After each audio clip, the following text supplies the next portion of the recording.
Hi, it's Steve. Today we'd like to show you how to change the lower spray arm on your dishwasher.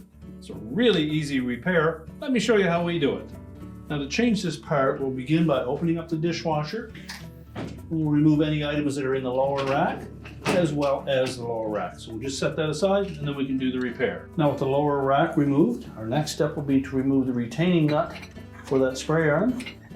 Simply unthread it, lift out the bearing, and then remove the spray arm and discard it. And while we have that out, inspect that lower bearing and make sure it's in good shape. Simply position the new spray arm on top of it. Set the upper bearing in place. And then thread the retaining nut back in so it turns freely. We can then put the lower rack back in place and then close up the dishwasher.